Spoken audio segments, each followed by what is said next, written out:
Bonjour à toutes, bonjour à tous. Bienvenue pour ce nouveau webinaire sur l'activité partielle longue durée pour inaugurer cette nouvelle année 2021. L'activité partielle longue durée existe depuis quelques mois maintenant. Elle a été intégrée, mise en place par le gouvernement dans le cadre du plan de relance.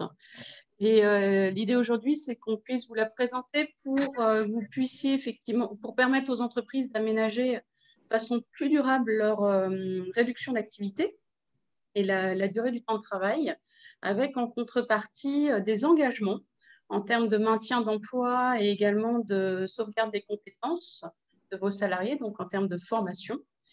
Plus encadré que d'autres solutions, et en particulier celle de l'activité partielle dite classique, ce dispositif vous invite, employeurs, à penser à votre avenir dans une dimension plus stratégique en termes d'organisation, de développement, d'emploi et de formation.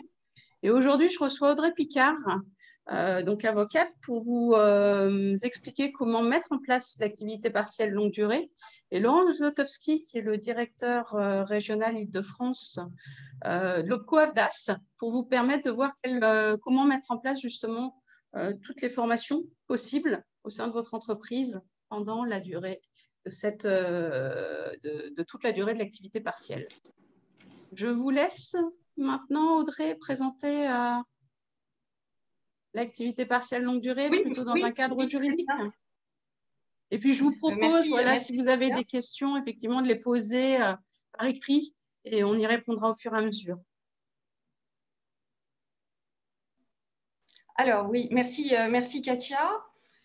Donc, je vais vous parler ce matin de l'activité partielle longue durée, la première partie de cette formation, autrement appelée par ses initiales APLD. Alors, il s'agit d'un dispositif qui ne remplace pas l'activité partielle classique telle que vous la connaissez, puisque j'imagine qu'aujourd'hui, tous ceux qui sont présents ce matin connaissent l'activité partielle pour l'avoir pratiquée ou à tout le moins entendu parler. Mais elle en constitue une alternative et a vocation à la remplacer pendant cette période de pandémie. Alors, elle a pour objectif de maintenir l'activité des entreprises, on verra les conditions, pendant cette période de crise sanitaire et également dans une conjoncture économique difficile. Voilà, et à venir. C'est comme son nom l'indique, bien évidemment, c'est une forme d'activité partielle. Alors, les règles de l'activité partielle classique peuvent s'appliquer. Et on verra dans quelle mesure, mais il y a certaines subtilités. Et vous le verrez, il y a des dérogations qui avaient été aménagées, enfin plutôt, pas des dérogations, mais plutôt j'ai envie de vous dire des aménagements qui avaient été adoptés dans le cadre de l'activité partielle pour faire face à la crise sanitaire, qui ne sont pas forcément d'application dans le cadre de la PLD. Alors, on va commencer donc cette formation.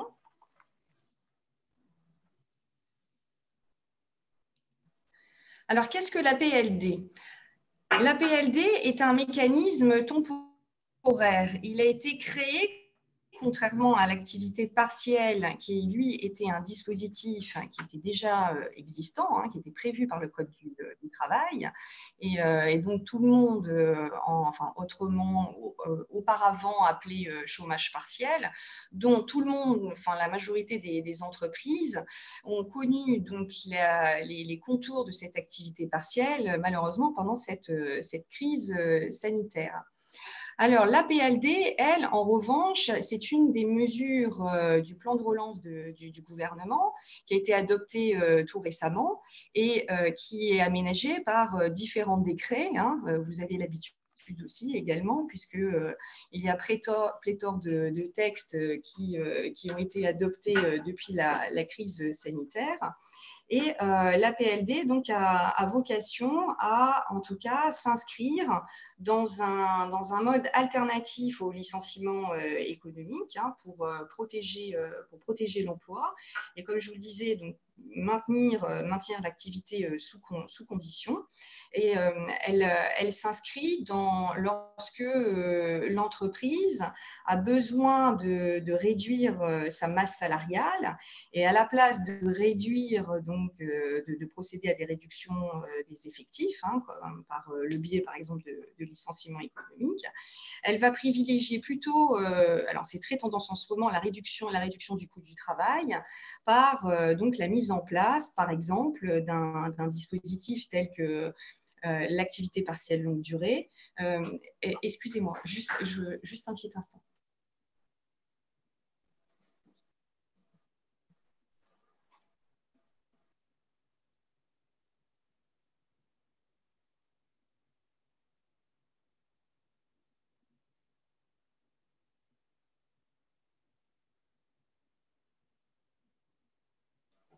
Je vous prie de m'excuser, j'ai été interrompue.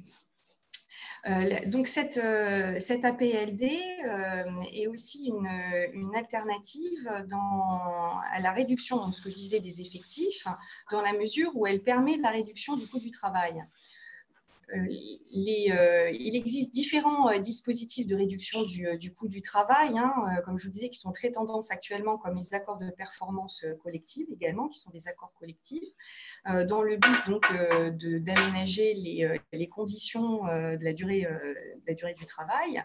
L'APLD est donc un dispositif qui fait partie de ces mesures de réduction du coût du travail. Alors, son but, il est simple, c'est assurer le maintien de l'emploi dans les entreprises confrontées à une réduction d'activité durable.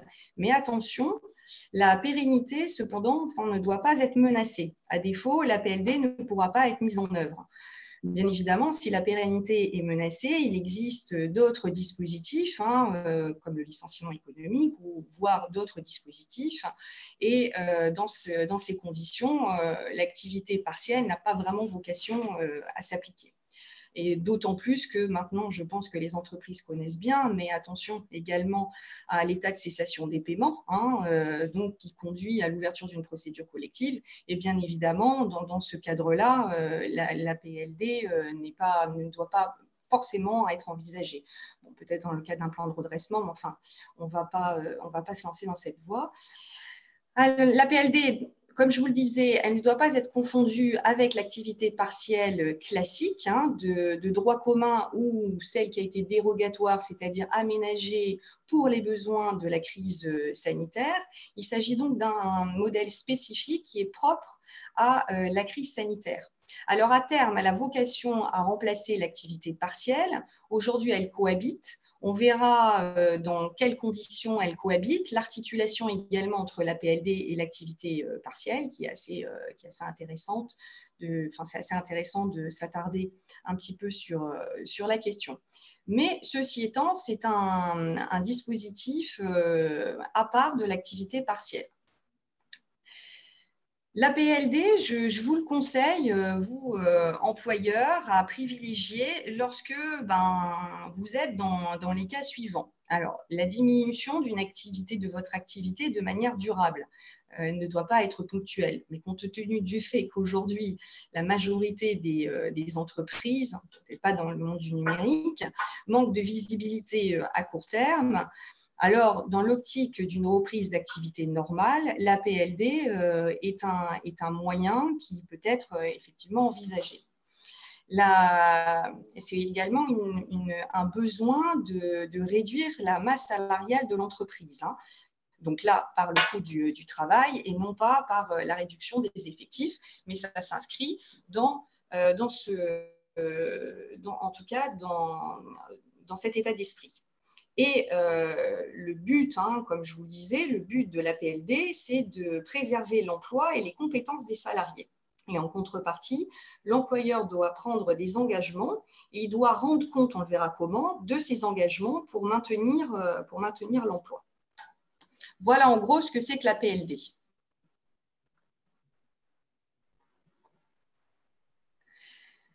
Alors, à qui s'adresse l'APLD? Alors, l'APLD s'adresse à toute entreprise, mais de droit privé. On va laisser les établissements publics de côté sur le territoire français. Et il convient également, enfin, cette activité partielle de longue durée convient également à toute entreprise, quelle que soit sa taille, que ce soit pour les toutes petites entreprises, les PME. Bon nombre de PME aujourd'hui ont déjà mis en place une activité partielle longue durée, de la même manière que des accords de performance collective. Et les grands groupes, hein, comme le groupe d'ailleurs Bosch, ou également enfin, d'autres qui ont mis en place cette activité partielle longue durée. Alors, elle s'adresse aussi à tout salarié, quelle que soit la nature de son contrat de travail. Ça veut dire quoi? Ça veut dire qu'il s'agisse d'un contrat à durée indéterminée, un contrat à durée déterminée, et également, puisque Katia, vous m'aviez posé la question, est éligible également à cette activité partielle de longue durée les cadres au forfait, qu'ils soient au forfait jour ou au forfait heure.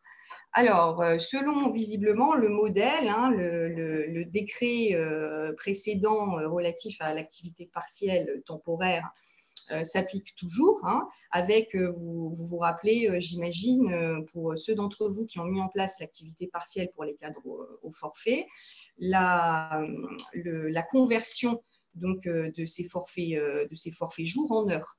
Donc, soit à la demi-journée, soit à la journée, soit à la semaine, toujours sur un modèle de la durée légale du travail de 35 heures. Donc, je vous le rappelle, pour une demi-journée, c'est 3 jours et demi, et la journée au cadre au forfait est de 7 jours. Mais on y reviendra très rapidement en cours de formation. Alors, cette APLD… Je vous interromps, André, j'ai une question qui vient d'arriver justement sur les contrats. Sur les contrats, quand on parle de contrats, et notamment par les contrats CDD, CDI, est-ce qu'on parle également des contrats d'apprentissage et des contrats pro? Tout à fait. Les contrats de professionnalisation et les contrats d'apprentissage sont éligibles à l'APLD. Merci. Alors, cette APLD peut être utilisée comme je le disais, par toute entreprise depuis juillet 2020 et ce jusqu'au 30 juin 2022.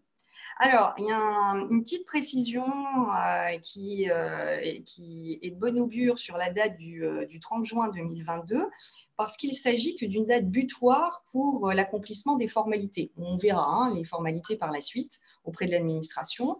Vous ne serez pas tellement dépourvus parce qu'il s'agit des mêmes formalités que l'activité partielle, sauf dans le contrôle.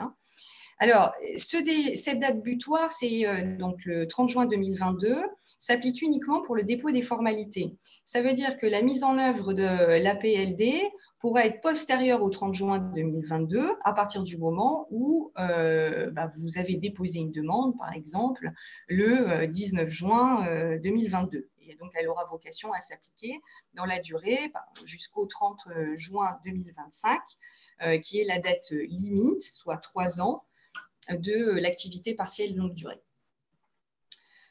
Alors, cette activité partielle longue durée, sa durée initiale, elle est de 6 mois et elle est renouvelable par période de 6 mois.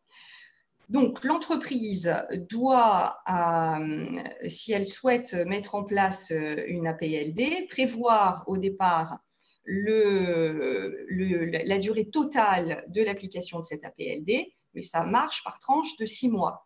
Donc, à chaque renouvellement de 6 mois, d'ailleurs, l'entreprise doit accomplir un certain nombre de formalités pour montrer qu'elle a bien rempli, elle doit rendre des comptes par rapport à ses engagements, qu'elle aura bien rempli ses engagements. Donc, ça se fait par tranche de 6 mois, consécutives ou non. Et le tout sur une période donc, de 3 ans. Autrement dit, l'employeur peut très bien prévoir une APLD une durée totale de 6 mois, une APLD de 1 an, une APLD de 2 ans ou de 3 ans. Mais attention, le tout étant que s'il s'agit d'une période consécutive, ça ne doit pas dépasser 24 mois. Voilà. Donc, il y a une possibilité de l'étendre jusqu'à 3 ans, mais l'entreprise ne pourra pas bénéficier d'un renouvellement automatique jusqu'à l'épuisement de ces 3 années. Alors, pour bénéficier de l'APLD, 2 choses sont à mettre en place. C'est donc la mise en œuvre de l'APLD.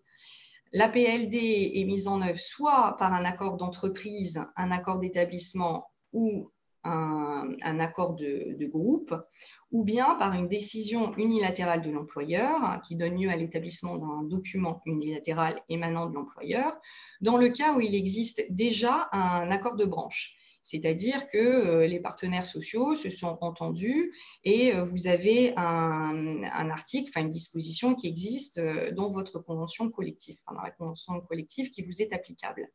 Voilà, donc soit par accord d'entreprise, soit par un document unilatéral s'il existe un accord de branche en la matière. Je vais revenir un petit peu après sur les accords de branche. Le calcul de la durée doit se faire en mois civils.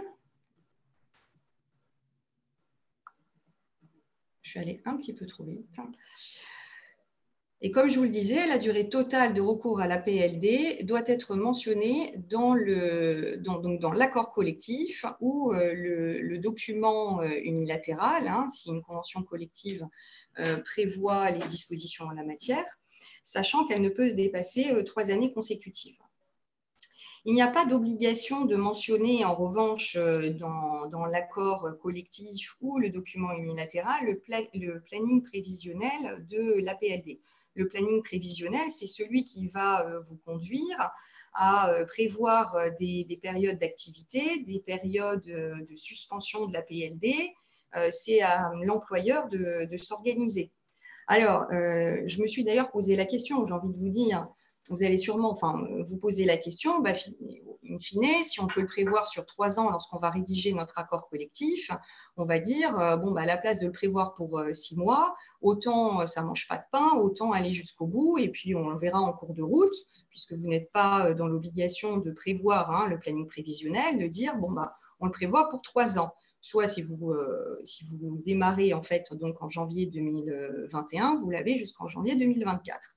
Oui, mais attention, parce qu'en contrepartie, l'employeur doit s'engager dans le maintien pour l'emploi.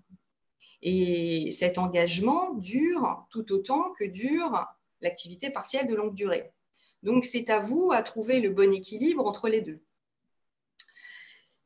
L'employeur doit rendre compte de ses engagements et pour cela, il doit adresser à la directe, avant chaque période d'autorisation des 6 mois, donc avant l'expiration de chaque période, lorsqu'il souhaite renouveler la PLD.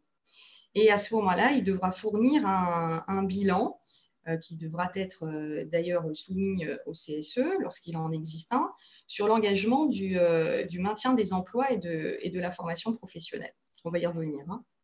Voilà en gros ce que peut présenter la PLD en termes de durée.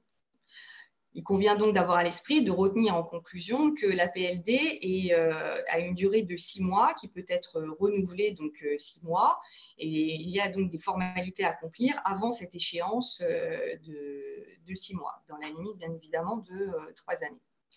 Alors, quelles sont les mentions qui doivent figurer dans l'accord collectif obligatoirement et celles qui sont facultatives? Alors, bien évidemment, les mentions facultatives qui vous sont données là, ce sont des exemples.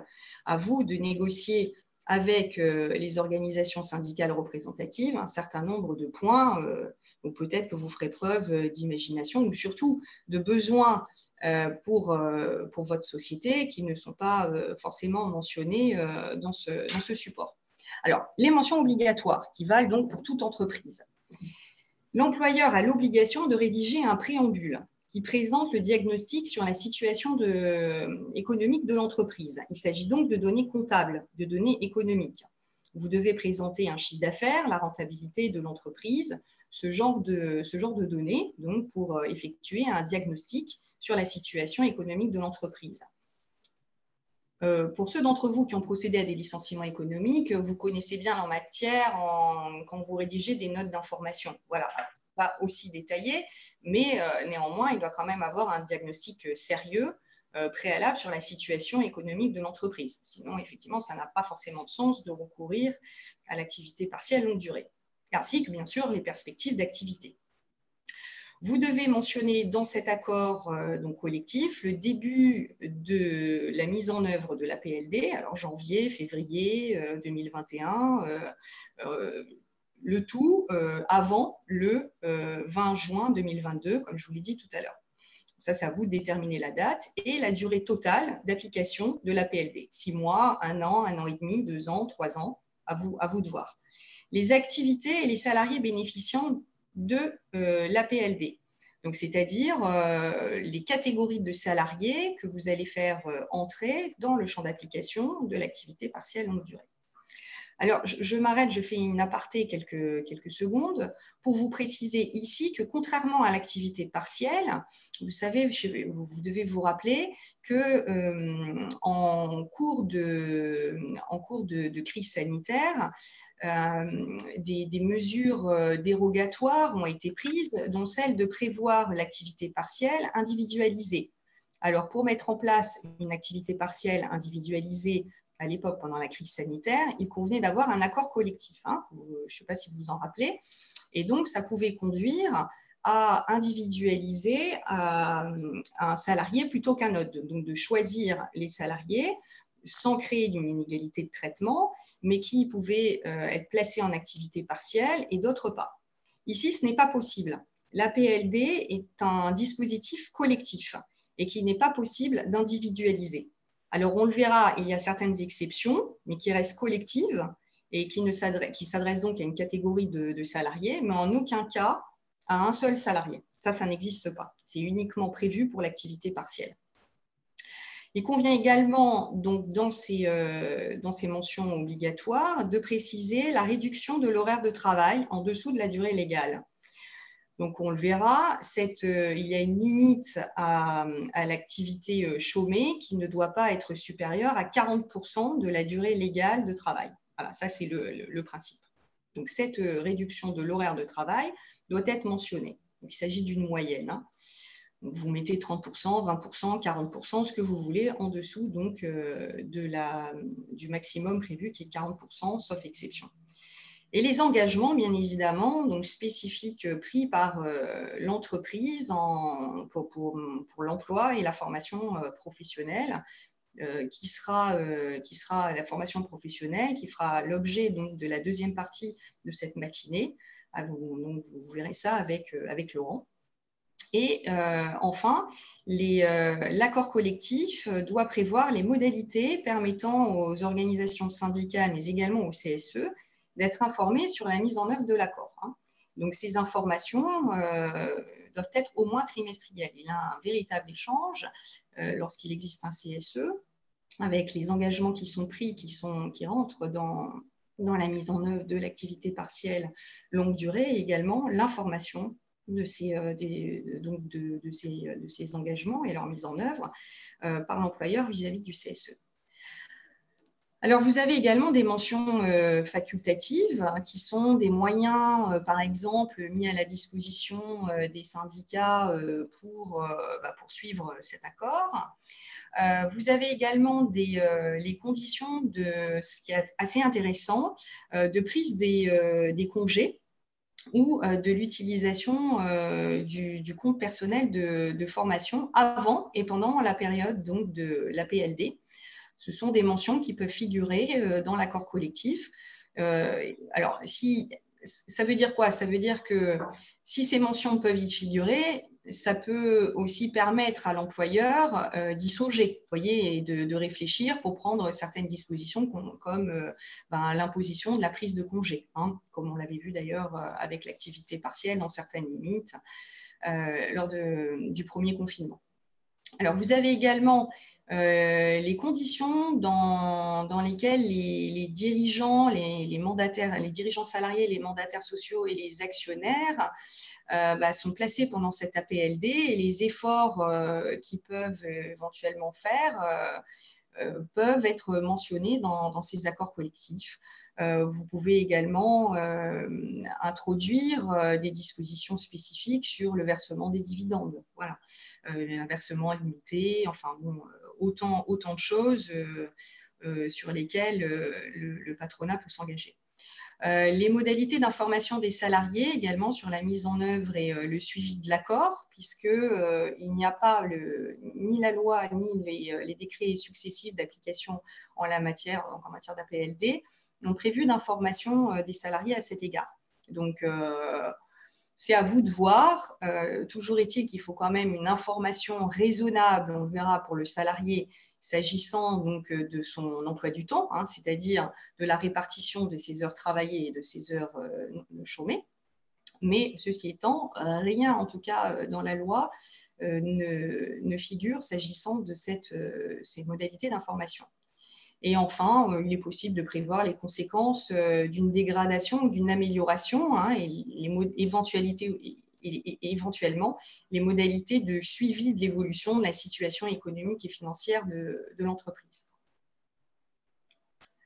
Alors, un petit bémol sur le préambule, attention, parce qu'en cas de licenciement économique, on le verra, hein, ce dispositif est mis en place pour éviter les licenciements économiques, pour du moins les salariés bénéficiaires de l'APLD. Donc, si l'employeur procède à des licenciements économiques dans le laps de temps, hein, de l'APLD, il s'expose à des sanctions émanant de l'administration, on le verra. Toujours est-il qu'il y a quand même ce n'est pas des exceptions, mais on va dire un assouplissement lorsque la situation économique de l'entreprise s'est dégradée par rapport à celle qui est exposée dans le préambule. Voilà. Donc, l'employeur devra motiver si toutefois il est dans l'obligation, entre guillemets, hein, de procéder à des licenciements, il y a toujours une voie possible pour éviter toute sanction émanant de l'administration. Donc attention, il faudra quand même motiver que la situation s'est dégradée par rapport à l'élaboration du diagnostic. Alors, je vous le disais, l'engagement de maintien pour l'emploi. Ici, le principe, c'est que cet engagement doit porter sur l'ensemble des emplois. Donc, c'est-à-dire, tous les salariés de l'entreprise sont concernés par le maintien de l'emploi. Il y a quand même une exception. L'engagement peut porter uniquement sur un service, voire d'ailleurs sur un établissement particulier, mais à condition de permettre l'identification précise de ce service et de l'établissement. C'est ça les contreparties de l'employeur pour préserver l'emploi. Et donc, pendant la durée de l'APLD, il s'engage à ne pas licencier, notamment à ne pas licencier les salariés placés qui sont dans le spectre de la visée par l'activité partielle longue durée, donc par l'accord collectif. Bien évidemment, la mention d'un pourcentage de salariés placés en APLD n'est donc pas suffisant, hein. Il s'agit de bien définir si l'APLD ne s'applique pas à l'ensemble de l'entreprise, à l'ensemble des salariés de l'entreprise, il s'agit de bien définir les secteurs ou les services concernés. L'engagement en matière de formation, ça c'est très important dans la mesure où l'APLD est censé permettre d'utiliser ces périodes pour la formation et la validation des équipes. C'est l'objectif aussi de ce dispositif qui est de sauvegarder les compétences des salariés. Mais Laurent interviendra à ce sujet. Alors, qu'en est-il de la décision unilatérale de l'employeur? C'est-à-dire lorsqu'il y a un document unilatéral de l'employeur qui est établi à la suite donc d'un accord de branche qui ont validé, plutôt qui se sont entendus sur la mise en œuvre d'un APLD. Alors, je vous invite à regarder vos conventions collectives, sachant qu'aujourd'hui, les accords de branche qui ont été conclus, ce sont les secteurs de la métallurgie. Donc, je crois qu'il y a quelqu'un parmi vous qui est dans le secteur d'activité de la métallurgie. Donc, votre convention collective prévoit donc, le bénéfice de l'APLD. Il s'agira donc de prévoir juste une décision unilatérale, donc d'élaborer un document unilatéral. Vous l'avez aussi dans les distributeurs conseils hors domicile et la fameuse convention collective Syntec. Voilà à peu près aujourd'hui les conventions collectives qui ont remis à jour leurs conventions, leurs accords, pour prendre en compte l'APLD. Alors, les conditions de recours à une décision unilatérale sont à peu près, enfin, les mentions obligatoires sont les mêmes que pour l'accord collectif, mais simplement ces mentions obligatoires sont prévues dans l'accord de branche. Donc, il s'agira de les retranscrire et de bien prévoir les stipulations qui existent dans l'accord de branche. Alors, il conviendra également dans ce document de préciser les conditions qui permettent la mise en œuvre de l'accord de branche. Alors, au niveau concerné, donc s'il s'agit de l'entreprise ou de l'établissement, par exemple. Il est toujours possible, quand bien même il existerait un accord de branche, de recourir à un accord collectif, pour déroger à l'accord de branche. Ça, c'est possible. Par exemple, lorsque l'accord de branche ne permettrait pas de recourir à un APLD par établissement ou par un service, par exemple, qui serait finalement un accord de branche assez rigide. Si cet accord de branche ne répond pas aux besoins de votre entreprise, vous pouvez toujours prendre un accord collectif qui serait dérogatoire à cet accord de branche et donc qui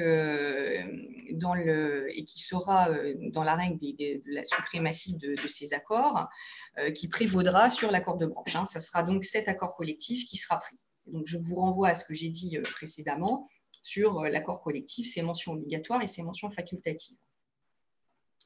Alors, la limite de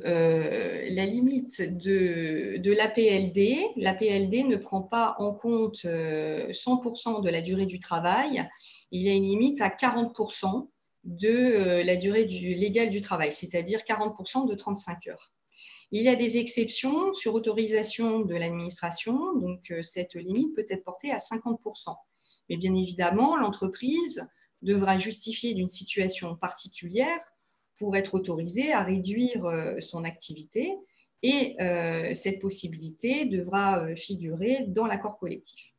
Alors, je vous ai donné quelques exemples d'indications pour solliciter l'accord de l'administration.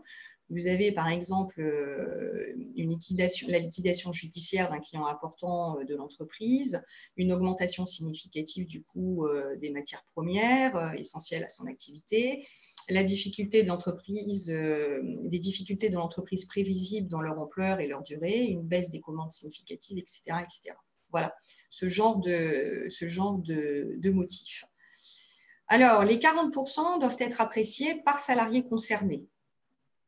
Et il est possible d'alterner les réductions. Alors, je reviens sur le début de la formation. Si vous vous rappelez, il y avait 6 mois qui sont renouvelables 6 mois dans la limite consécutive ou non, de 24 mois, dans la limite de 3 ans. Il est donc possible d'alterner entre réduction du temps de travail, réduction moindre, même suspension du temps de travail, ou bien, suspension de l'APLD, ou bien maintien du temps de travail habituel. Donc, vous avez par exemple un exemple de tableau qu'on vous a fourni qui peut retracer la mise en place de l'activité partielle longue durée. Alors, vous voyez, le premier trimestre de 2021, c'est 0%. Deuxième trimestre, vous avez 60%. 2022, vous avez 80%, etc., etc. Le tout, c'est d'avoir une moyenne de 40% in fine. Donc, sur toute la durée de la PLD, vous devez avoir 40%, 50% qui sont dérogatoires, mais vous pouvez avoir cette forme de lissage et également un lissage des rémunérations est possible pour limiter l'impact d'une modulation du taux de réduction de l'horaire de travail. Donc ça, c'est parfaitement possible.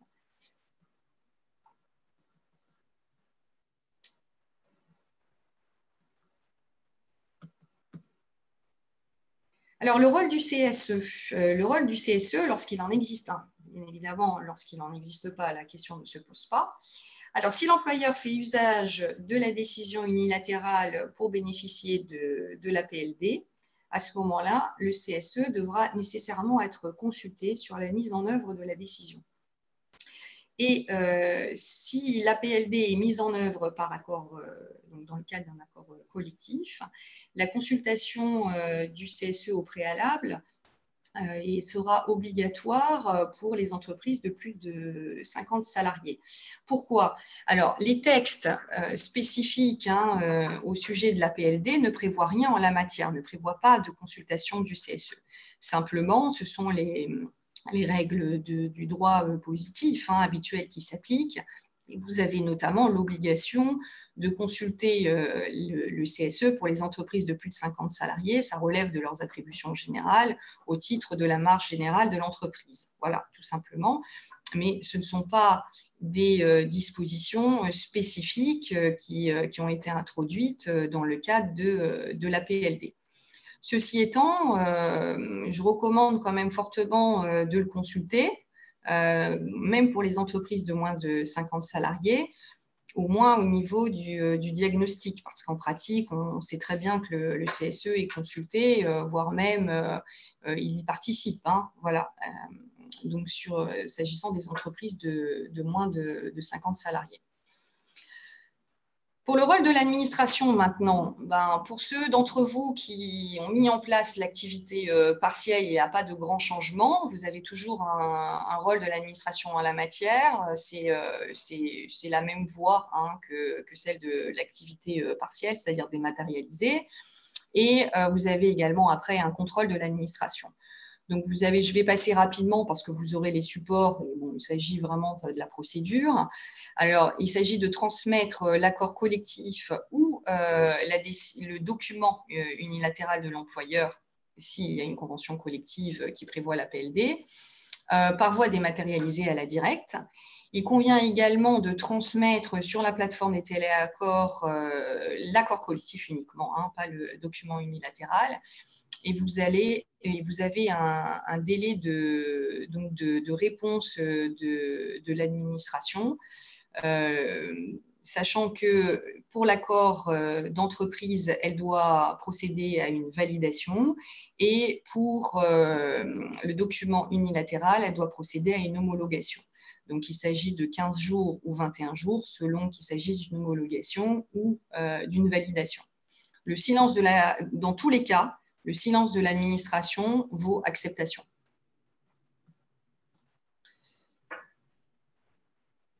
Lorsqu'elle se prononce, l'administration, donc lorsqu'elle émet un avis, elle doit notifier sa décision au CSE et aux organisations syndicales ayant signé l'accord.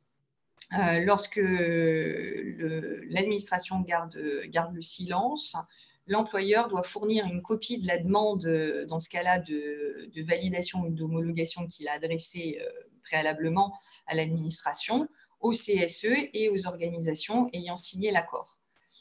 Et puis ensuite, vous avez cette décision ou la copie qui doit être affichée sur le lieu de travail pour une information préalable aux salariés. Alors, ce fameux contrôle de l'administration.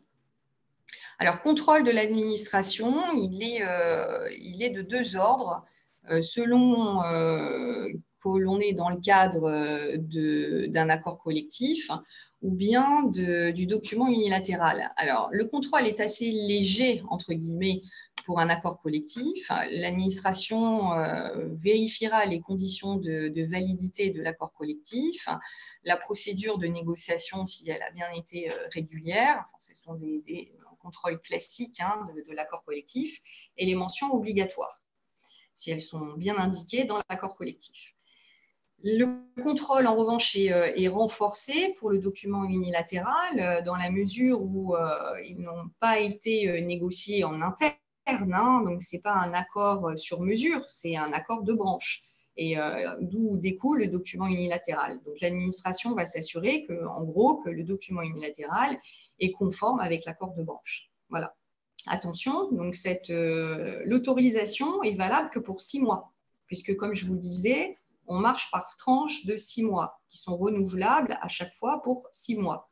Donc, à chaque fois que vous voulez renouveler votre APLD, il vous faut une autorisation émanant de l'administration, et ce, avant la précédente échéance de 6 mois. Et pour ce faire, vous devez transmettre un bilan juste un petit instant.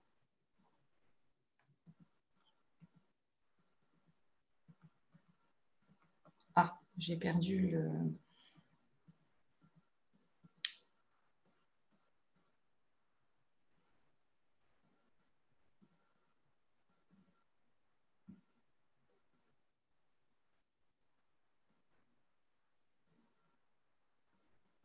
Bon, ben, c'est pas grave. Alors, transmission donc du bilan, hein, également dans le but de maintenir les emplois. Et un nouveau diagnostic est nécessaire sur la situation donc, de l'entreprise et ses perspectives d'activité. Enfin, bon, les modalités, toujours dans ces modalités-là, un procès verbal de la dernière réunion tenue avec le CSE doit être également transmis à l'administration sur le procès verbal de la réunion sur le recours à la PLD. Donc, vous voyez que l'administration est quand même bien présente dans la mise en œuvre de l'activité partielle longue durée. Parce que la mise en œuvre, ce n'est pas qu'au démarrage, hein, comme vous le voyez, c'est pendant toute la période pendant laquelle s'applique l'activité partielle longue durée. Concernant l'information des salariés, les textes ne prévoient pas d'information pour les salariés, mais comme je vous disais tout à l'heure, il convient quand même, si on suit les questions-réponses du ministre du Travail, de prévoir quand même un délai raisonnable pour que le salarié puisse s'organiser entre les heures travaillées et ses heures chômées. Cette activité partielle est une mesure générale et collective, elle n'est donc pas individuelle et elle s'impose aux salariés. Donc, le salarié ne peut pas refuser l'activité partielle qui s'imposerait à lui sous peine qu'on lui reproche une faute disciplinaire qui pourrait conduire à un licenciement, donc pour faute, dans le pire des cas. Le fonctionnement de la PLD, bon, il est très simple, hein, il est calqué sur celui que vous connaissez de l'activité partielle classique. L'indemnisation du salarié par l'employeur, c'est le versement d'une indemnité horaire représentant 70% du salaire brut de référence et en contrepartie, l'employeur reçoit une allocation par l'État représentant 60% de la rémunération horaire brute de référence. Le régime social de la PLD, il est également calqué sur celui de l'activité partielle classique, c'est-à-dire que, étant donné il est qualifié pour le moment, en tout cas, il faudra voir par la suite un revenu de remplacement. Il est donc exclu des cotisations sociales, mais il est soumis à la CSG et à la CRDS. Donc, les taux figurent, ce sont les taux classiques qui figurent dans le support. Alors maintenant, en cas de non-respect de l'employeur de ses obligations, de ses engagements pris dans le cadre de cette APLD. Alors l'administration a un pouvoir de contrôle des engagements de l'employeur et elle peut décider de mettre fin au versement des allocations, mais surtout, elle peut condamner également l'employeur à devoir rembourser si elle constate, par exemple, que des licenciements économiques ont été engagés et alors qu'ils étaient contraires aux engagements pris par l'employeur. Alors, ceci étant, au départ, ces engagements, la loi visait la loi partait du principe que l'employeur devait prendre tout engagement pour maintenir l'emploi, pour préserver l'emploi. Donc, il s'agissait donc ça concernait toutes les ruptures du contrat de travail pour motif économique. Alors bon, c'était un peu fort de café et depuis, ce champ a été réduit et aujourd'hui, il est parfaitement possible, il n'est pas incompatible de prévoir une APLD et donc sans avoir à se soucier des sanctions de l'administration, l'employeur peut très bien mettre en place des départs volontaires des salariés, des ruptures, donc la RCC, la rupture conventionnelle collective. Il peut mettre également il peut rompre un contrat de travail suite à un refus du salarié d'un accord de performance collectif ou d'un congé de mobilité. Voilà, donc tous ces dispositifs peuvent cohabiter. Je ne rentre pas dans les détails parce que c'est assez complexe, mais le principe est là. Donc, il y a quand même un assouplissement qui permet à l'employeur de pouvoir recourir, même à un PSE d'ailleurs. Alors, bien évidemment, sous condition, les salariés ne doivent pas faire partie des catégories de salariés visés par l'engagement de maintien de l'emploi, mais pour les autres, un PSE peut parfaitement être envisagé pour d'autres catégories professionnelles. Donc, peuvent coexister différents types de dispositifs. La sanction de remboursement donc des sommes perçues par l'employeur est une faculté de l'administration, il ne s'agit pas d'une obligation. Donc, si l'employeur, comme je vous le disais précédemment, a des justifications à donner et surtout en termes de changement de ses perspectives d'activité, une dégradation de ses conditions d'activité, ça lui permettra d'expliquer les mesures qu'il a prises et qui sont contraires à son engagement. Et enfin, vous avez toujours les sanctions civiles et pénales qui existaient déjà pour l'activité partielle classique et qui sont toujours mis en œuvre, le but étant de lutter contre la fraude à l'activité partielle. Alors, très rapidement maintenant sur la comparaison entre l'APLD et l'activité partielle de droit commun. Et je terminerai presque sur cette comparaison et cette articulation.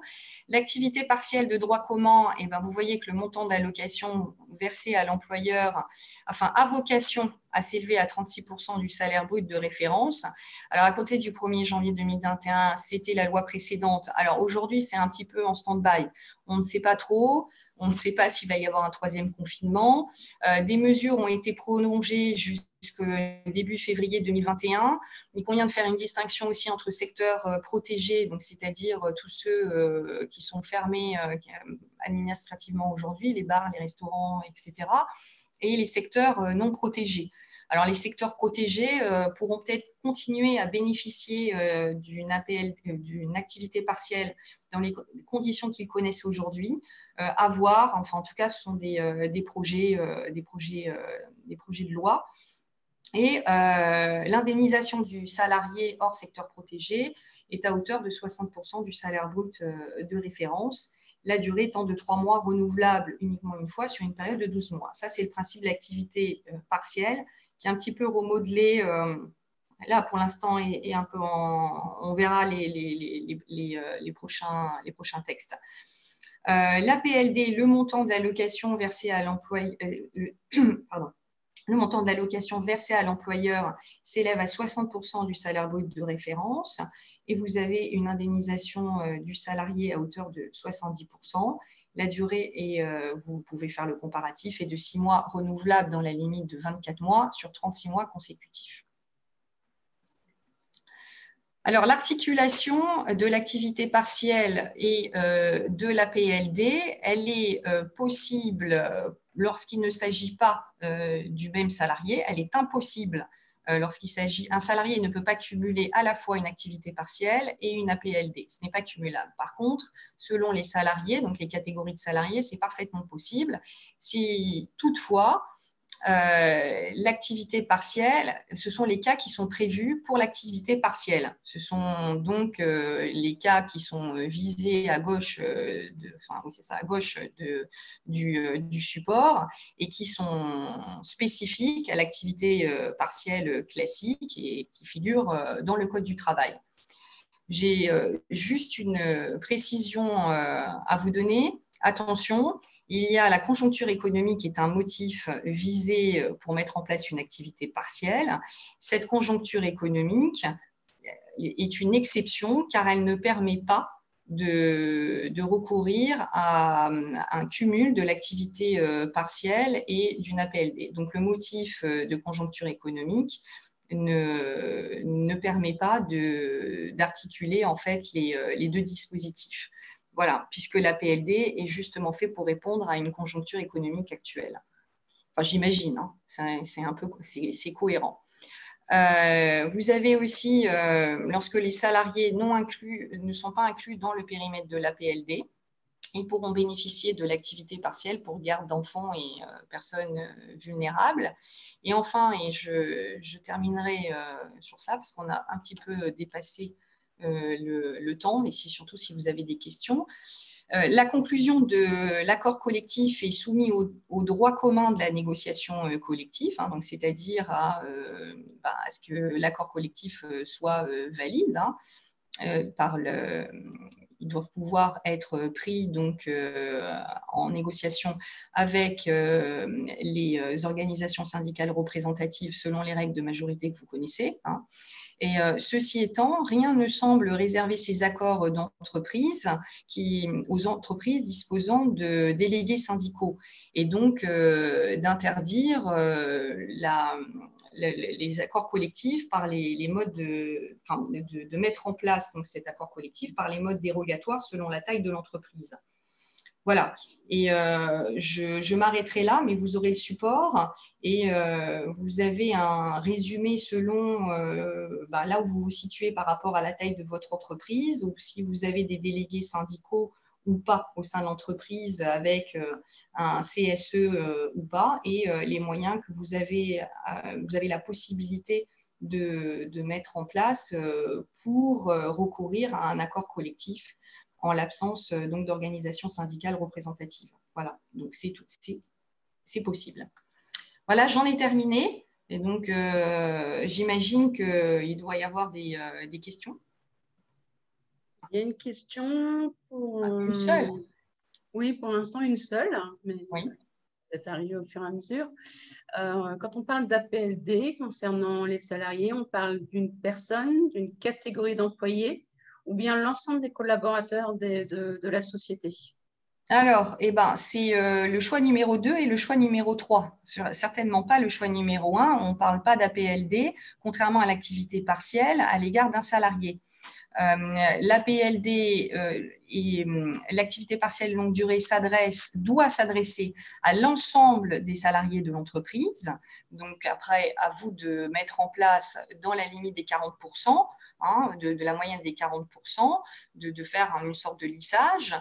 Mais cependant, vous pouvez très bien prévoir une catégorie seulement de salariés qui serait soit un département, un service, par exemple le service du secrétariat qui est parfaitement possible.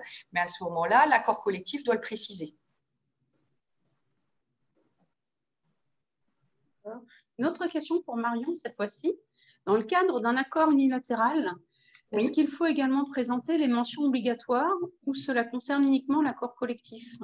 Non, il faut présenter également les mentions obligatoires. Simplement, généralement, les mentions obligatoires, elles seront à reproduire parce qu'elles auront été négociées dans le cadre de l'accord de branche. Donc, elles figurent dans la convention collective. D'accord. D'autres questions?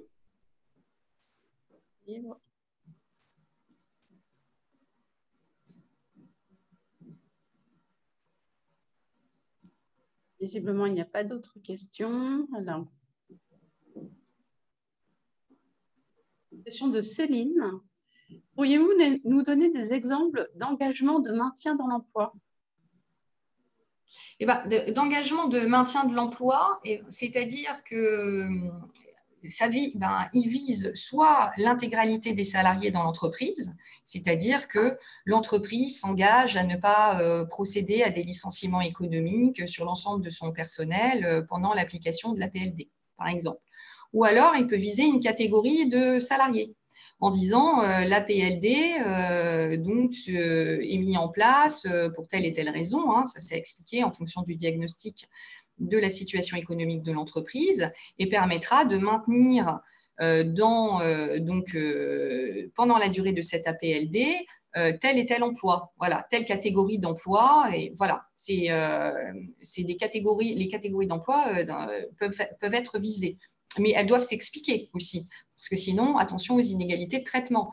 Si vous à partir du moment où l'employeur favorise une catégorie plutôt qu'une autre, alors pas un salarié, parce que là, ce n'est pas possible, un service plutôt qu'un autre, ou va décrire une situation, un diagnostic économique donc de l'entreprise, voire de son établissement, et ben, à ce moment-là, il faudra toujours donner des données économiques, vous voyez, des données comptables et comment un petit peu ça s'explique dans les perspectives d'activité. Pourquoi privilégier tel secteur d'activité plutôt qu'un autre? Voilà. Alors, par exemple, dans le secteur industriel, il est évident que, en cette période donc, de crise, on va peut-être privilégier certains commerciaux au détriment d'une activité peut-être plus administrative. Voilà, s'il y a une baisse des commandes, par exemple, pour développer l'activité. Autre question de Marion, pour le calcul de la baisse du temps de travail, pour le calcul de la baisse de 40% du temps de travail, est-ce que le calcul se fait sur toute la durée de la PLD? Oui, alors j'essaye de bien comprendre la question. C'est une moyenne, les 40%. Donc, vous avez ce tableau.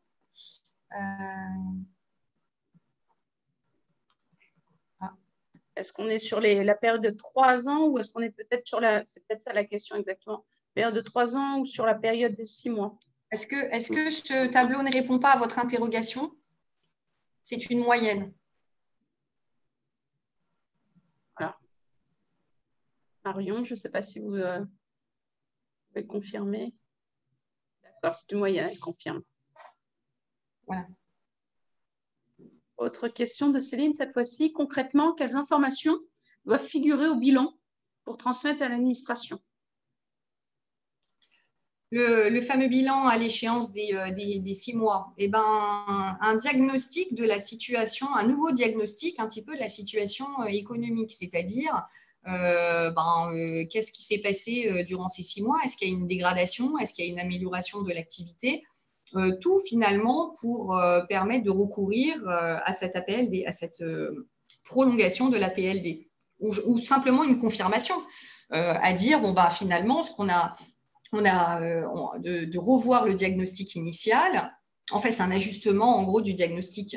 Vous voyez votre diagnostic initial et il suffit de l'ajuster. Est-ce qu'il est toujours d'actualité? Est-ce que qu'est-ce qu'a permis aussi la PLD? Parce que bon, étant donné que pendant 6 mois, certains salariés vont être en activité partielle, il va y avoir des heures chômées et des heures travaillées. Peut-être de brosser un tableau sur les avantages de l'application de cette APLD à la fin de ces 6 mois. Voilà. Un comparatif un petit peu entre le diagnostic initial et cette fameuse fin de période d'échéance de 6 mois. Voilà. Mais en tout état de cause, à mon sens, vous l'aurez fait aussi dans le diagnostic pour vous, employeur. C'est-à-dire que vous allez faire vos calculs, de toute évidence, s'agissant de savoir quel est l'avantage que ça va vous procurer de réduire cette activité partielle. Donc, c'est un petit peu un état des lieux, quoi, ce bilan. C'est un état des lieux. D'accord. Autre question de François cette fois-ci. Enfin, je pense, hein, il n'y a pas de précision. Oui, oui. François demande si l'APLD est possible lorsqu'il y a une prolongation de la baisse d'activité pour l'entreprise. Est-ce qu'il est possible de mettre en place une APLD lorsque l'entreprise a déjà eu recours une première fois au chômage partiel, dit classique, de droit commun? Oui, tout à fait, tout à fait. Attention à l'articulation, ce que je viens de vous dire. L'articulation, oui, c'est même pas parce que l'entreprise a eu recours à l'activité partielle qu'elle ne peut pas bénéficier de ce dispositif qui est en fait une alternative. Alors, à savoir si maintenant la question qui se pose, c'est est-ce que vous êtes toujours en activité partielle ou pas? Parce que le principe est de basculer en APLD, puisque cette APLD a vocation à remplacer l'activité partielle. Après, c'est parfaitement possible. Je vous renvoie donc à mon tableau. Je vais le trouver. Voilà, c'est parfaitement possible de cumuler activité partielle et APLD dans les cas que vous avez là, hein, strictement prévus par la loi. Donc, il faut pouvoir, peu importe, si vous l'avez utilisé auparavant, c'est plus d'actualité. Mais quand on parle d'articulation, c'est en même temps, hein, concomitamment. À ce moment-là, vous devrez justifier difficulté d'approvisionnement ou soit d'un sinistre, comme on l'a vu dans le sud de la France, hein, par exemple, d'une transformation, modernisation et de circonstances exceptionnelles. Et là, nous l'utilisons, nous, c'est actuellement pour la crise sanitaire, hein, qui sont peut-être qu'on pourra l'utiliser pour les effets liés au Covid. Et encore une fois, tout ceci n'est pas figé parce qu'il y a un projet là qui est en cours et donc il conviendra de voir ce qui va se passer ces prochaines semaines. Mais donc, voilà, rien n'est figé. Attention à la vigilance parce qu'il y a toujours des subtilités qui peuvent être mises en place, surtout si si malheureusement le couvre-feu ne fonctionnerait pas et qu'on se retrouverait confiné à nouveau. Votre question me fait penser à une autre question qui n'a pas été posée, mais par rapport à la tournure. Quand vous parlez de baisse d'activité, et là aussi, attention, la baisse d'activité, elle doit être durable, mais elle ne doit pas être due à une baisse d'activité habituelle. Par exemple, si vous avez une entreprise, selon les secteurs d'activité, vous pouvez avoir une hausse d'activité pour des commandes à la fin de l'année et début de l'année, donc janvier, février, mars, être en baisse d'activité, par exemple, mais qui sont des baisses d'activité habituelles de l'entreprise. Elles ne permettent pas de justifier d'avoir un recours à la PLD. Attention, on parle de baisse d'activité durable, inhabituelle pour l'entreprise. Oui. Non, là, on est dans le cadre de circonstances exceptionnelles, dans le cadre de la crise sanitaire. Voilà, des circonstances exceptionnelles et la PLD n'est pas l'activité partielle qui existe déjà, qui est prévue par le Code du travail et qui a été adaptée à la crise sanitaire. Mais là, la PLD est vraiment un dispositif temporaire de crise sanitaire et de conjoncture économique actuelle et surtout à venir. Voilà cette… Allô? Oui, pardon. Excusez-moi, vous m'entendez? Oui, c'est bon. Oui. Oui. Est-ce qu'il est possible, dans la foulée de cette question, de rompre les autorisations d'activité partielle classiques qui avaient été déjà mises en place pour basculer sur la PLD? Alors, tout dépend peut-être, faudrait y réfléchir, tout dépend du stade où l'activité partielle se trouve. Et encore une fois, il s'agit de faire un comparatif parce qu'on est les secteurs d'activité protégés ne sont pas forcément les mêmes que les secteurs non protégés. Alors, Marion… Pardon, je vais juste finir sur cette question. Je ne peux pas vous répondre directement parce que, par exemple, jusqu'au 31 décembre 2020, il faudrait voir maintenant parce qu'on attend le projet de loi et la réponse se trouvera peut-être dans le projet ou, enfin, du moins, la réflexion se trouvera peut-être à ce moment-là. Jusqu'au 31 décembre 2020, il était possible, alors on se trouvait également, on pouvait avoir deux existences, la PLD d'ailleurs qui avait été négociée au sein de certaines entreprises et l'activité partielle. Alors, l'activité partielle, dans ce cas, était maintenue dans les mêmes conditions que la PLD pour ne pas, en fait, défavoriser les personnes ayant recours à l'activité partielle. Tout ceci dans le but, après, que la PLD prenne le relais. Et il y a de nombreuses subtilités, notamment le confinement, je ne peux pas toutes vous les décrire, et ça s'applique d'autant plus à chaque situation, mais vous avez aussi des règles spécifiques qui ont été établies et qui ont changé d'ailleurs pour le confinement d'automne. Le confinement d'automne, la PLD, selon que les demandes ont été faites, je crois, avant ou après le 14 décembre, vous avez une neutralité du dispositif. Enfin voilà, vous avez vraiment des leviers et des subtilités au niveau de la PLD qui sont spécifiques à la crise sanitaire. Donc voilà, alors pour le passé, c'est à voir. Généralement, c'est réglé puisqu'on est maintenant après le 31 décembre. On attend maintenant les textes au mois de janvier pour voir un petit peu et combiner tout ceci en gardant à l'esprit quand même cette articulation dont le tableau est joint. Voilà, que vous avez. Marion, je pense que la réponse, du coup, est assez claire. Après, moi, je n'ai pas eu dans votre question la date de démarrage de l'activité partielle classique. Visiblement, elle va jusqu'au mois de mars. Vous n'êtes pas dans un secteur dit protégé. voilà, la question était de savoir s'il était possible de rompre et de basculer sur la PLD. Oui, donc Il vaut mieux attendre, effectivement. Par rapport à votre réponse, Marion, oui, je confirme, il vaut mieux attendre.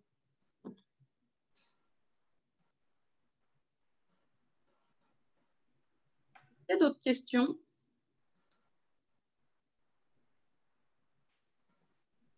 Vous nous entendez, Audrey, là? Oui, oui. Oui, oui. Question, là? Enfin, rien n'empêche de signer un APLD, hein. Au contraire, de conclure un APLD qui prendra certainement le relais de l'activité partielle. Dès maintenant, c'est possible. Il faut voir les conditions après de l'activité partielle qui sont mises en place. Parce que, en fait, la question qui se pose, c'est est-ce que ça vaut la peine? Parce que vous pouvez très bien faire passer un accord collectif aujourd'hui.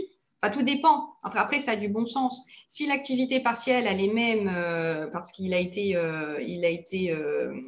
pris auparavant, donc peut-être encadré dans certaines conditions, l'activité partielle longue durée peut en prendre le relais. Il peut être négocié aujourd'hui, parce que ça ne va pas se faire, enfin, j'imagine que ça ne se fait pas du jour au lendemain, et avoir une date effective après. Alors, tout dépend. Si maintenant la PLD est plus avantageuse, je pense que la PLD pourra prendre le relais. D'accord. Il faut voir les textes, le projet là, à venir ce mois-ci.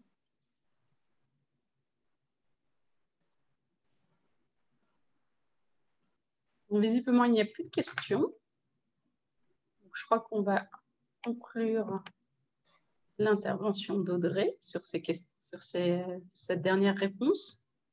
À moins que vous vouliez rajouter quelque chose, Audrey? Non, je pense que l'essentiel a été dit. Après, on peut rentrer dans de nombreux détails. Et voilà, merci pour en tout cas, merci beaucoup pour votre intervention. Audrey restera à votre disposition. De toute façon, je transmettrai son contact avec le PowerPoint, comme on a l'habitude de faire.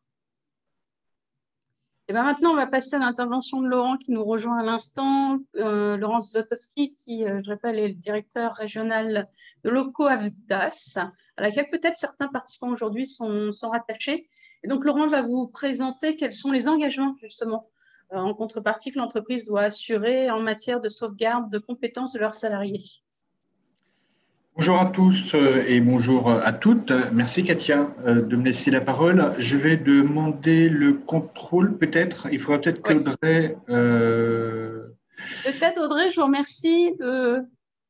Hop, on va libérer tout ça pour clôturer votre PowerPoint. Pour que je puisse afficher donc ma présentation et vous allez voir dans un instant le lien qu'il peut y avoir entre le FNE formation et l'APLD ou l'APDC, donc l'activité partielle de droit commun. Alors, attendez, je vous déconnecte, excusez-moi. Oui. Hop, on essaye. Voilà, très bien. Hop, je partage ma présentation. Voilà, Katia, vous confirmez qu'on la voit? Eh bien, c'est une bonne nouvelle. Donc, on va parler du FNE Formation Rebond. Donc, je suis Laurent Zlotowski, le délégué régional Île-de-France de l'AFDAS. L'AFDAS fait partie des 11 OPCO du paysage de la formation de l'alternance et du paysage RH français. Donc, ce que je vais vous dire là n'est pas spécifique à l'AFDAS. Donc, n'hésitez pas à m'interpeller à la fin de cette présentation. Un petit avertissement quand même, il faut être très vigilant par rapport à cette présentation. Je vous l'ai mis. Je vais vous présenter le FNE Formation Rebond en fonction des informations dont je dispose à date.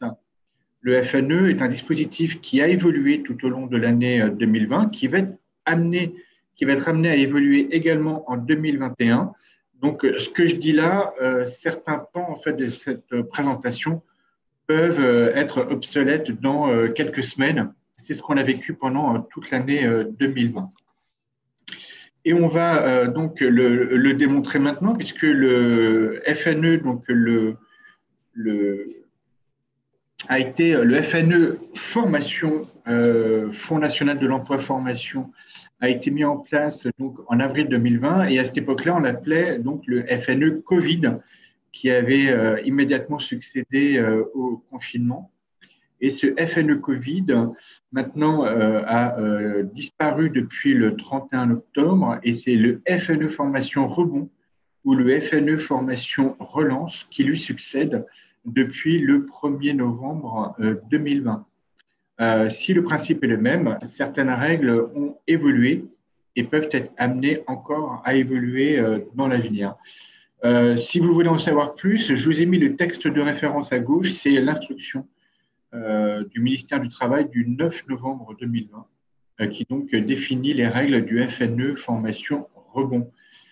Alors, ce FNE Formation Rebond, et vous allez voir le lien par rapport au thème précédent, est destiné aux entreprises placées en activité partielle qui envoient en formation leurs salariés placés en activité partielle sur leur temps d'inactivité. Donc, on le reverra un petit peu plus tard. Le principe du FNE Rebond est tout simple. Quand vous envoyez vos salariés, alors, quand l'entreprise est en activité partielle et que les salariés sont en activité partielle, et que vous les envoyez en formation pendant leur temps d'inactivité, les coûts pédagogiques de ces formations sont financés en partie par une subvention que votre OPCO a récupérée. Et donc, votre OPCO redistribuer cette subvention pour financer en partie ces coûts pédagogiques, ce qui vous permet d'optimiser votre budget formation. Donc, pour bénéficier de cette subvention, de cette prise en charge partielle des coûts pédagogiques de la formation, vous devez vous tourner vers votre OPCO qui a négocié une enveloppe avec la DGEFP. Dans un premier temps, alors c'est comme ça que ça marche à l'AFDAS, mais j'imagine que ça marche comme ça dans tous les OPCO. Dans un premier temps, vous contactez votre conseiller emploi formation et vous lui parlez de votre projet et vous lui adressez une demande FNE. Chaque OPCO a un cadre bien précis. Et une fois que votre conseiller emploi formation a bien bordé cette demande FNE, alors dans un deuxième temps, vous pourrez faire des demandes de prise en charge classiques, en fait, pour donc la prise en charge de cette formation. Alors, ça concerne qui, le FNE Formation Rebond?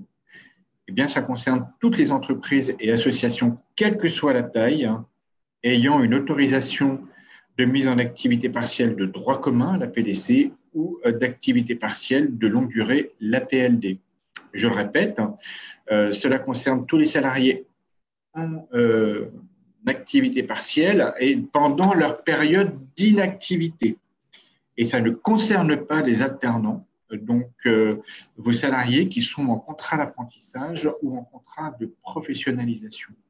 Et contrairement au précédent FNE Rebond, cette fois, il n'y a pas de public mixte, c'est-à-dire que cette prise en charge du coût pédagogique ne va concerner que les salariés en activité partielle et non les salariés qui sont hors activité partielle. C'est l'un des changements majeurs du FNE Rebond par rapport au FNE Covid. Alors, ça concerne quelle action de formation? C'est assez large et il n'y a que 2 exceptions. Ça concerne toutes les actions de formation, sauf les formations en alternance qui concernent les salariés en contrat d'apprentissage ou en contrat de professionnalisation. Ça ne concerne pas non plus les formations obligatoires, hygiène et sécurité incombant à l'employeur. Cependant, le renouvellement de ces formations est éligible au FNE Rebond. Ça concerne également les formations internes, les bilans de compétences et les VAE. Et vous pouvez le voir écrit en bleu, eh bien, ces formations pourront être prises en charge. Alors, pardon, parce que là, j'ai un écran qui me gêne. Voilà. Donc, ces formations qui sont financées dans le cadre du FNE Formation Rebond rentrent dans le bilan à 6 ans qui est obligatoire. Alors, ça concerne quelle modalité pédagogique? Eh bien, ça va concerner toute modalité pédagogique en présentiel. Et le grand changement par rapport au confinement de ce printemps, c'est que les organismes de formation sont ouverts et peuvent recevoir vos salariés. Donc, en présentiel, en distanciel ou bien en mixte, là, ça pose aucun problème. Donc, les jalons temporels sont importants. Voilà pourquoi je les ai bien précisés et je vais rajouter une petite précision. Donc, je ne le répéterai jamais assez, ces formations doivent être réalisées uniquement pendant la période d'inactivité des salariés placés en activité partielle. La date de début de formation doit être comprise entre le 1er janvier 2021 et le 31 décembre 2021. Donc, au moment du début de la formation, votre entreprise doit être en activité partielle. L'une des différences également du FNE Rebond, c'est qu'il privilégie les formations de longue durée, dans le cadre d'une reconversion par exemple. Et donc, la date de fin de réalisation de ces formations est fixée au maximum au 31 décembre 2022 et la durée maximum de la formation doit être de 12 mois. Si au moment où la formation démarre, et donc votre entreprise est en activité partielle, si entre-temps l'activité partielle s'arrête plutôt que prévu, par exemple, la formation, elle, continuera à être financée par le FNE Rebond. À partir du moment où la formation débute pendant l'activité partielle, cette même formation peut se terminer alors que l'entreprise n'est plus en activité partielle. Donc ça, c'était une précision qui était importante. Alors, quels sont les financements du FNE Formation? Comme je vous l'ai dit, chaque OPCO est allé chercher une enveloppe auprès de la DGEFP pour l'année 2021. Avec cette enveloppe, avec cette subvention obtenue de la DGEFP, votre OPCO va pouvoir financer donc une partie du coût pédagogique, que vous soyez en APDC ou en APLD. Si vous êtes en APDC, c'est 70% des coûts pédagogiques. Et si vous êtes en APLD, c'est 80% des coûts pédagogiques avec une petite condition supplémentaire. Il faut qu'il y ait un plafond moyen de 6 000 € hors taxe. C'est une moyenne en fait, du coût pédagogique de l'ensemble des salariés de votre entreprise. Donc, il y a un plafond moyen de 6 000 € hors taxe par salarié. Donc, si votre salarié est amené à faire plusieurs formations pendant l'activité partielle de longue durée, la moyenne de ces formations devrait être de 6 000 € hors taxe. Alors, quid du reste à charge? Eh bien, ce reste à charge peut être financé de deux façons. La façon la plus simple, c'est un versement volontaire. Donc, c'est vous qui compensez en fait les 30% si vous êtes en APDC ou les 20% si vous êtes en APLD. Ou alors, votre branche professionnelle, ça a été le cas au sein de l'AFDAS où les branches professionnelles se sont mobilisées en toute fin d'année 2020, ou bien donc votre branche professionnelle peut décider de prendre en charge ce reliquat sous certaines conditions parfois. Et dans ce cas-là, l'entreprise n'a pas de budget à sortir en fait de sa propre trésorerie. Il utilisera donc les subventions obtenues de la DGFP par l'OPCO et il obtiendra des fonds conventionnels qui ont été autorisés par sa branche professionnelle. Voilà. Et si ce n'est pas le cas, eh bien, l'entreprise devra donc payer les 30% ou les 20% en fonction de votre activité partielle. J'ai précisé en bleu une chose importante parce qu'on nous a beaucoup questionné là-dessus au printemps. Il est normal qu'un OPCO vérifie les coûts horaires afin de s'assurer qu'il n'y a pas eu d'abus, en fait. Ça fait partie de nos missions depuis 2014. Il y a eu, vous voyez, quand on dit qu'il y a un plafond moyen de 6 000 € par salarié, s'il y a une formation qui coûte 6 000 € et qui dure 4 heures, là, je vous confirme qu'il y a un problème. Donc, on va surveiller ça, en fait. Ça fait vraiment partie de nos missions. Au-delà du coût de la formation, et nous, on a des moyennes nationales, année par année, on sait à peu près combien coûte une formation. Et puis, on sait qu'il y a des formations qui coûtent extrêmement cher parce que dans certains métiers, en fait, le fait de faire appel à un expert peut faire vite grimper l'addition. En fait. Donc, on se rend compte donc de ce qu'on appelle les coûts du marché. Et on n'hésitera pas à alerter l'entreprise si on constate qu'il y a un écart. Et dans ce cas-là, ça ne veut pas dire qu'il y a un refus, ça veut dire simplement qu'on demandera pourquoi il y a cet écart. Voilà, c'est ma dernière diapo. Donc, comme sur tous les sites des 10 autres OPCO, vous avez une page dédiée au FNE formation sur le site de afdas.com, où on vous détaille notamment les branches qui ont négocié des accords particuliers pour cofinancer en fait avec le conventionnel les coûts pédagogiques. Ou alors, vous pouvez appeler vos conseillers emploi formation dédiés, AFDAS. Il faut être évidemment entreprise adhérente de l'AFDAS, qui connaît bien ce dispositif et qui pourra vous accompagner. Donc, soit vous avez son numéro de téléphone et vous pouvez le contacter en direct, ou bien lui envoyer un mail. Ou alors, si vous ne le connaissez pas, je vous ai mis la page contact et puis les rubriques pour donc contacter votre conseiller emploi formation qui pourra vous accompagner de bout en bout sur ce sujet. Voilà ce qu'on pouvait dire. Merci. Merci Laurent. J'ai une question de Marion concernant le cas de son entreprise qui est actuellement de mémoire jusqu'au mois de mars en chômage partiel dit classique. Ils ne pouvaient pas former un de leurs salariés avec le dispositif FNE. A priori, à plusieurs reprises, ça a été demandé. Elle voulait savoir s'ils basculent en dispositif APLD, est-ce que ça sera possible? Je ne connais pas les conditions. Pourquoi cette entreprise qui était en activité partielle ne pouvait pas donc faire du FNE formation? Est-ce que ça dépend de son statut? Là, il faudra m'en dire plus. Il ne faut pas hésiter à me contacter. Oui.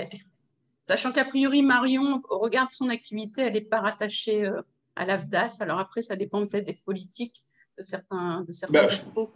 Non, ce que je viens de vous dire là, c'est national en fait. Il doit y avoir une spécificité qui concerne cette entreprise et qui fait qu'il n'a pas été possible de… C'est très encadré, le FNE formation. Les OPCO ne font qu'exécuter en fait les décisions prises par le ministère du Travail ou alors par la directe en 2020. Là, il faut creuser. Je ne peux pas répondre à cette question. D'accord. Merci. Merci pour Marion. D'autres questions visiblement qui arrivent. Voilà. Je me tiens à votre disposition. C'est le moment de poser toutes vos questions concernant… Marion justifie justement. Nous avons pu former en FNE, mais uniquement un FNE pour un salarié. Il n'était pas possible de faire plusieurs FNE pour un même salarié. Alors oui et non. Pendant le FNE Covid, il y avait, je vous ai parlé d'un plafond à une moyenne à 6 000 euros. Ce plafond était à 1 500 euros par salarié en fait. Donc, alors je ne sais plus exactement les conditions, mais effectivement, il fallait que le coût moyen par salarié soit de 1 500 euros. TTC, on raisonnait en TTC. D'accord. Et puis, si jamais ce plafond devait être dépassé, il fallait le justifier en fait. Ceci explique peut-être cela, mais je ne connais pas le cas exact de Marion. D'accord. Donc, s'ils arrivent à basculer sous la PLD, est-ce que les documents à fournir sur un FNE sont les mêmes sous un FNE relance? Alors, grosso modo, je n'ai pas voulu rentrer dans ce niveau de détail parce que là aussi, ça dépend des OPCO. Mais effectivement, lorsque vous êtes en APDC, il faut fournir la notification d'accord de l'activité partielle. Et quand vous êtes en activité partielle de longue durée, en APLD, là, il faut fournir l'homologation en fait, de l'activité partielle de longue durée. Donc, il faut effectivement justifier de sa situation auprès de l'OPCO pour obtenir les financements. Très bien.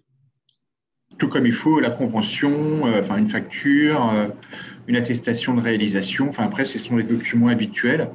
Là aussi, vous trouverez tous les documents sur le site de votre OPCO. Alors, une question complémentaire de Céline, qui, je pense, elle, au regard de son activité, est à l'AFDAS. Comment démontre-t-on à l'AFDAS que notre entreprise est placée en activité partielle? Alors, ça se fait en 2 temps. Au moment où vous faites votre demande de FNE formation auprès de votre conseiller emploi formation, vous adressez comme justificatif la demande d'activité partielle. Alors, ça peut être plus ou moins rapide. Soit vous l'avez, soit vous avez l'accord de la part de la directe de votre activité partielle, et dans ce cas-là, vous pouvez le fournir immédiatement, ou soit vous ne l'avez pas encore parce que vous attendez la réponse, et donc vous pourrez le fournir plus tard. En tout cas, on ne débloquera pas les fonds tant qu'on n'aura pas la preuve que votre entreprise est en activité partielle. Mais pour ne pas ralentir en fait le processus, dans un premier temps, on ne demande que la demande d'activité partielle. Et dans un deuxième temps, avant d'engager les fonds, on demandera l'accord de cette activité partielle, l'accord de la directe. Bien.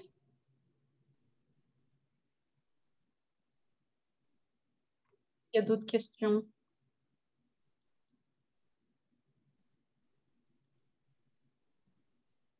Alors, je vois la question de Marion à 10h27. Les documents à fournir pour réaliser un FANU sont-ils toujours les mêmes, soit PLD? Oui. Là, pareil, c'est votre conseiller en plein formation qui vous le dira dans le détail. Je ne suis vraiment pas rentré dans ce niveau de détail. Mais grosso modo, c'est un peu comme les précédents. Hein. On ne fournit pas l'accord des salariés, d'ailleurs. Hein. Ça, c'est une prérogative de l'entreprise.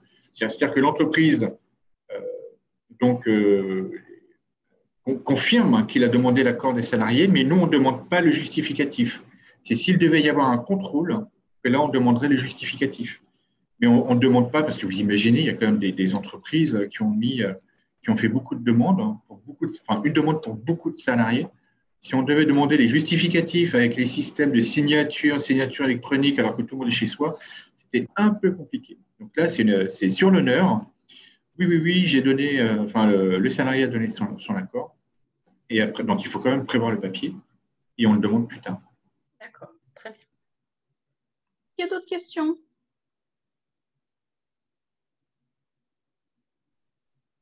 Visiblement, ça correspond à la dernière question. Donc, je vous remercie, Laurent. Avec plaisir. Pour ces réponses très précises. Donc, on va clôturer ce webinaire sur l'APLD. Vous retrouverez ce webinaire en replay dans les prochains jours. On vous enverra le lien, vous le recevrez par mail. Et moi, je vous enverrai d'ici 24 ou 48 heures les supports PowerPoint pour que vous puissiez avoir toutes les informations avec vous. Je vous remercie beaucoup et je vous souhaite une bonne journée. Merci, au revoir. Au revoir. Au revoir.